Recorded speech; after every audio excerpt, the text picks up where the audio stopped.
Hey yo, what is poppin'? It's your boy Whiteout, and I saw this video pop up and it intrigued me because I don't understand what it means. But the video is called Why Your Brain Blinds You for 2 hours every day. Now I'm confused on what this means. Does this mean we forget about 2 hours? Is it talking about sleep? But we sleep more than 2 hours. So it must be while we're awake.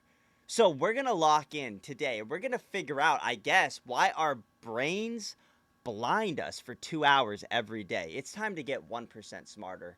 Let's lock in. The world you see is not real. You're not living in this very moment that you're experiencing, and nothing is like it seems. It turns out your brain constructs your reality as you're experiencing it. It edits your memories as they happen. It lives in totally different time spheres and tells you a story about the world that feels real. What's going on and who's really in control of your life? The gap between reality and you. Vision is maybe our main source of information about the world, but in reality we don't really see that much. Only a thumbnail-sized area of your visual field is in high resolution, while the rest is out of focus. If it doesn't feel like this, that's because it's made up by your brain, using a pretty neat trick. Each second, your eyes make 3 to 4 sudden jerky movements, saccades of 50 milliseconds, focusing from one point to another, scanning your environment to get different sharp images that your brain then edits together. During a saccade, your brain shuts down your vision so you don't see a wild motion blur. This means that each day for around 2 hours, you're completely blind. If you could actually see what your eyes see, it would look something like this. Brrr, brrr. Instead, your brain fills this time with its best guesses of what happened during the blackness. But it does way more. It turns out that you're not really experiencing time correctly. What's really happening when you're stirring milk into a cup of coffee? As the spoon hits the ceramic, light reflects off it and hits your eyes after 1.3 nanoseconds. The ceramic vibrates and creates a shockwave of air molecules that travels to your ear in 1.2 milliseconds. Heat is picked up by fibers in your fingers that send a signal to your brain in 50 milliseconds. 3 very different inputs, all processed in your brain at different times. You don't experience them separately, but as one smooth, simultaneous and connected moment. Your brain takes a moment to process and then invents a reality, a present moment that's not real. What you feel is now is in fact a selectively edited version of the past. You really only consciously experience the world 0.3 to 0.5 seconds after things happened. So everybody's lagging? Is that what he's trying to say right here? Everybody's lagging? Wait a minute. So I can kind of understand the whole vision thing. I can kind of understand that, you don't really see too much. I guess you can get that. I mean, I don't understand it fully, but it's kind of like your brain is piecing together certain things that aren't happening. What? Because, I'm pretty locked in, I feel like, when I'm awake. I'm pretty locked in, what? So we're blind some of the time? So when you're driving and you blink 3 times in your home, you just kind of piece together what happened? I'm so confused. Except this is also not really true. Because your brain is editing time and space way more than that. Your brain is and it makes decisions completely out of your conscious control. You're living in the past. No. Future. No. A made-up future. Your present, what you experience right now, is kind of the future. Imagine for a second that you're a table tennis pro. In pro table tennis, balls whoosh around at 25 meters per second, which is pretty fast, so let's slow down time. Light passes from the ball to your eye in nanoseconds, is converted into electrical impulses that reach your brain to be processed after 100 milliseconds. Meanwhile, the ball travels 2.5 meters through the air, the length of the table. If your brain showed you the past, where the ball was 100 milliseconds ago, it would hit you before you could react. So, instead, your brain takes its location, speed and direction and calculates where the ball should be in the future by the time the information reaches you, and then it creates a fictional version of it. This is what you see in your fake present, a fake ball that's somewhere else. But you don't need to just see the ball, you want to smash it back hard. If you acted now and started swinging your arm, you'd miss by a mile. Things are just too fast. So before the ball even touches your opponent's bat, your brain starts predicting where it will likely be in space after they hit. based on the other player's posture and your table tennis experience. But as it can't be sure if it will be correct, it prepares multiple different responses. Maybe the ball will be here, or even here. To be ready for all of these scenarios, your brain sends pre-programmed orders to the muscles you need to jump left, right, or up, telling them to be ready for any of them at a moment's notice. For a short moment, multiple ghost versions of you exist, all equally real inside your brain. And then, as your opponent is about to lay into the swing, your brain decides on a single future that it thinks is most likely. There's no way this is real, right? There's no way there's ghost versions of you Because, like, wouldn't you be thinking about that? Maybe not. How does your brain work now? What? You're telling me that I don't see for 2 hours a day? I'm still stuck on that part. God, can somebody explain a brain? Like, you're telling me that there's 3 different possibilities of what you can do, and your brain is making that all up. I'm not thinking, like, I played table tennis before, I'm not gonna lie. I've indulged, and you know what? I can tell you each single time, I was not thinking about the next move. I was too busy going, uh-oh, uh-oh, uh-oh, and missing. But my brain was doing all of this. I mean, I'm not horrible at it, but at the same time, I'm just, like, thinking of how I was thinking in that time frame. I feel like it was not that quick. But maybe your brain's doing it without you realizing. He might have mentioned that, but it's just like, how is your brain doing that without you? Because aren't you in control? Are you not even in control of your own brain? Is that what he's trying to say? All but one of the ghosts are deleted. You only ever experience the ghosts that won, never the potential ones. The order to the muscles to act out the winning movement is triggered even before the ball is hit back to you. You are totally oblivious to this. By the time you consciously see the ball coming at you and decide to hit it in a particular way, your body has already hit it back. In reality, your brain already made all the decisions. Your conscious experience is nothing more than an invented future, a prediction based on the information your brain received a fraction of a second ago. This is not just true for extreme sports like table tennis, but also for walking. Walking is time travel. After your game, you're walking back home, seemingly choosing your path and reacting to things. Meanwhile, your brain is operating in 3 different time spheres at once.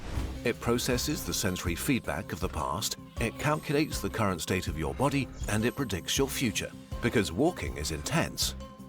Before the signal from your foot touching the ground has even reached the brain, it's already sent the order to your foot to make the next step, and it's already calculated the muscle patterns for the next 2. But what if something truly catastrophic happens? There's a banana peel, and you step on it and slip. How did it get here? Listen, don't worry about it. It turns out your brain is ready for this. So far, we spoke of your brain making decisions for you, but this is not really true. You don't have a central control room where the world comes together. In reality, different parts of your body are aware of different things at different times. Your spinal cord usually knows stuff before your brain. And even within your brain, different regions process the same event at different speeds and make independent decisions. As your foot catches the peel, the gyroscope inside your ears notices a sudden change of your position in space. It submits this information to your brainstem and spinal cord, the things must happen quickly section of your body. So your body's on ultra instinct, like 24/7 is what they're trying to say? What? I just, like, are we even in control at that point? What part of us is in control? Are we just perceiving what's happening and everything's just going? Like, because if your brain already is predicting the future, right, living in the present while receiving information from the past, I mean, it kind of is, you're just living at that point. But at the same time, are you actually in control of what you're doing? Because if your brain's already predicting what you're doing, then therefore, are you actually the one doing it? Oh my God. They immediately trigger emergency recovery patterns and send orders to different muscle groups. Within 200 milliseconds, pre-programmed sequences activate to catch your fall. Your arms shoot out, your other leg stiffens to support your weight, your core muscles contract to stabilize you. 100 milliseconds later, when you become aware that you're tripping, your body is already recovering. You are only just now catching up. Okay, so we've learned that your brain is constantly predicting reality around you, makes decisions about the best way to act, and then shows you an edited version, which totally makes sense. Would you really want to be in charge of all that? But your brain is not just predicting the external world. Right now, it's predicting a way more complex thing, you. Are you just a prediction of your brain? Why do you feel about the world the way you do? Your sense of hunger, your energy level, and especially your emotions are not just objective reactions to what state you're in, but predictions. Your brain's prediction of what you'll need soon or need to be ready for. You're probably used to getting food or going to bed roughly around the same time, and as the time approaches, your brain releases hormones to prepare you. A self-fulfilling prophecy. You get hungry or tired because your brain assumes this is the time when this is needed. This is the most striking thing about your emotions. They aren't just reactions to the outside world, they're predictions. When you go to a party, your brain isn't waiting to see how you feel once you get there based on how the party actually is. It analyzes your experiences of past parties and who it expects to be there. Maybe close friends you feel safe around. Maybe people you don't know who are a less socially secure bet. Maybe your brain remembers a party where you felt anxious and that experience stuck. This can be pretty annoying. If your brain predicts anxiousness, it adjusts your heart rate, hormone levels, and muscle tensions before you even enter the room. It prepares your body for anxiety, making you actually feel anxious, which then confirms the brain's prediction and gets saved for future reference. Does this make you feel like you're just along for the ride, forced to experience whatever predictions your brain feeds you?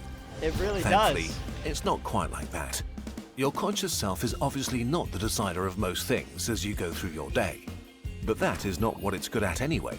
Your brain and all of these different organ systems decide a lot of things, but they're more like butlers taking care of all the busy work. You may not be in the driver's seat, but you are the passenger that decides where to go.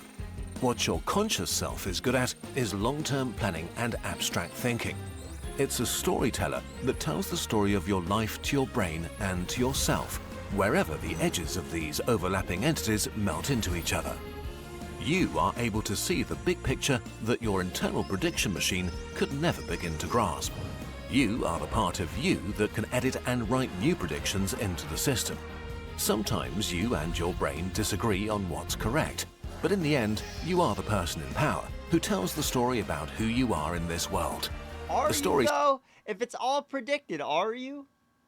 That's where I'm lost with. If it's all predicted, are you truly the one doing that? Also, we kind of just glazed over the only seeing for 2 hours a day thing. I'm just throwing that out there. We kind of glazed over that. But now we're on a whole different thing. Are you even in control of what your life is consisted of, or is your brain already predicting it? So convincing that you experience it as undeniable reality. And as a happy accident, your conscious self is great at being happy about ice cream, fascinated by internet videos, and thinking deeply about Pokemon types.